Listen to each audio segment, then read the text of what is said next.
Israel accused of planting mysterious spy devices near the White House. The likely Israeli spying efforts were uncovered during the Trump presidency, several former top U.S. officials said. By Daniel Lippman, September 12, 2019, the U.S. government concluded within the past 2 years that Israel was most likely behind the placement of cell phone surveillance devices that were found near the White House and other sensitive locations around Washington, according to 3 former senior U.S. officials with knowledge of the matter. But unlike most other occasions when flagrant incidents of foreign spying have been discovered on American soil, the Trump administration did not rebuke the Israeli government, and there were no consequences for Israeli Euro trademark S behavior, one of the former officials said. The miniature surveillance devices, colloquially known as stingrays, mimic regular cell towers to fool cell phones into giving them their locations and identity information. Formally called International Mobile Subscriber Identity Catchers or IMSI catchers, they also can capture the contents of calls and data use. The devices were likely intended to spy on President Donald Trump, one of the former officials said, as well as his top aides and closest associates, though it's not clear whether the Israeli efforts were successful. Trump is reputed to be lax in observing White House security protocols. Politico reported in May 2018 that the president often used an insufficiently secured cell phone to communicate with friends and confidants. The New York Times subsequently reported in October 2018 that Chinese spies are often listening to Trump's cell phone calls, prompting the president to slam the story as so incorrect I do not have time here to correct it. A former official said Trump has had his cell phone hardened against intrusion. By then, as part of tests by the federal government, officials at the Department of Homeland Security had already discovered evidence of the surveillance devices around the nation's capital, but weren't able to attribute the devices to specific entities. The officials shared their findings with relevant federal agencies, according to a letter a top Department of Homeland Security official, Christopher Krebs, wrote in May 2018 to Senator Ron Wyden, D.R. Based on a detailed forensic analysis, the FBI and other agencies working on the case felt confident that Israeli agents had placed the devices, according to the former officials, several of whom served in top intelligence and national security posts. That analysis, one of the former officials said, is typically led by the FBI's counterintelligence division and involves examining the devices so that they tell you a little about their history, where the parts and pieces come from, how old are they, who had access to them, and that will help get you to what the origins are. For these types of investigations, the Bureau often leans on the National Security Agency, and sometimes the CIA, DHS and the Secret Service played a supporting role in this specific investigation. It was pretty clear that the Israelis were responsible, said a former senior intelligence official. An Israeli embassy spokesperson, Elad Strohmeyer, denied that Israel placed the devices and said, "These allegations are absolute nonsense. Israel doesn't conduct espionage operations in the United States, period." A senior Trump administration official said the administration doesn't comment on matters related to security or intelligence. The FBI declined to comment, while DHS and the Secret Service didn't respond to requests for comment. After the story was published, Trump told reporters that he would find it hard to believe that the Israelis had placed the devices. "I don't think the Israelis were spying on us," Trump said. "My relationship with Israel has been great, anything is possible, but I don't believe it." Israeli Prime Minister Benjamin Netanyahu also denied after publication that Israel was behind the devices. "We have a directive, I have a directive, no intelligence work in the United States, no spies," he said in a gaggle with reporters.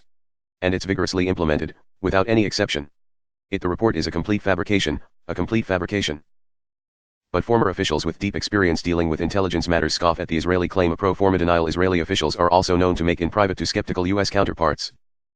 One former senior intelligence official noted that after the FBI and other agencies concluded that the Israelis were most likely responsible for the devices, the Trump administration took no action to punish or even privately scold the Israeli government.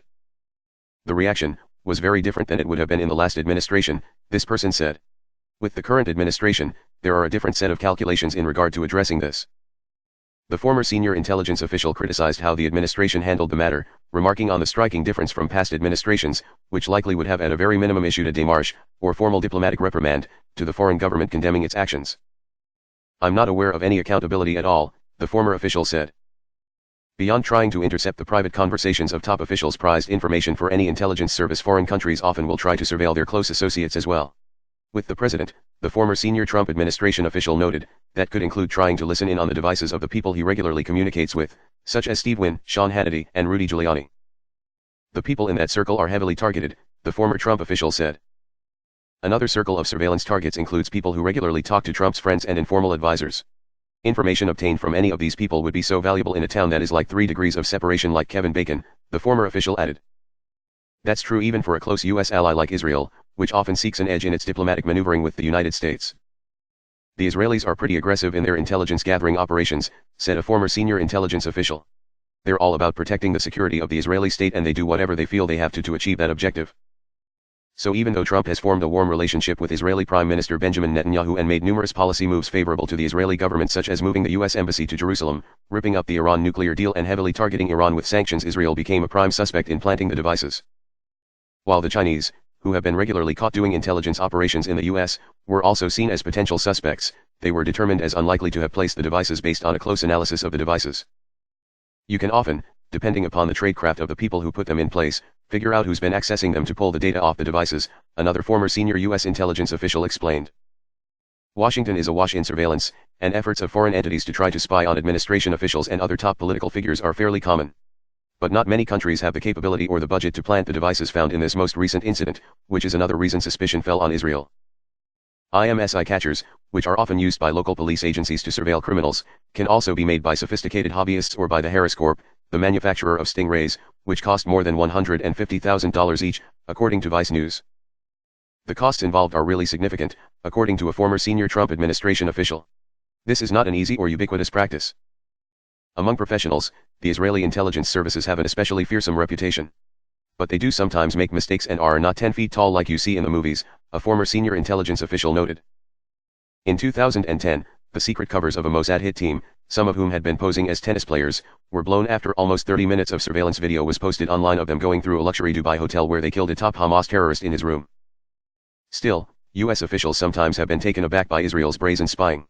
One former U.S. government official recalled his frequent concern that Israel knew about internal U.S. policy deliberations that were meant to be kept private. There were suspicions that they were listening in, the former official said, based on his Israeli counterparts flaunting a level of detailed knowledge that was hard to explain otherwise. Sometimes it was sort of knowledge of our thinking. Occasionally there were some turns of phrase like language that as far as we knew had only appeared in drafts of speeches and never been actually used publicly, and then some Israeli official would repeat it back to us and say, "This would be really problematic if you were to say X," said the former official. Back when the Obama administration was trying to jumpstart negotiations with the Palestinians, for example, the Israelis were eager to get advance knowledge of the language being debated that would describe the terms of reference of the talks. They would have had interest in what language President Barack Obama or Secretary of State John Kerry or someone else was going to use and might indeed try to find a way to lobby for language they liked or against language that they didn't like, and so having knowledge of that could be advantageous for them, the former official said.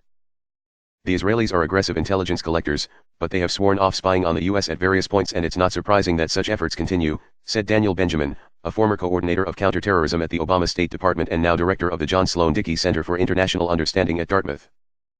Benjamin, who emphasized that he was not aware of the FBI's investigation into the cell phone spoofing, recalled once meeting with a former head of Mossad, the premier Israeli intelligence agency, when he was out of office.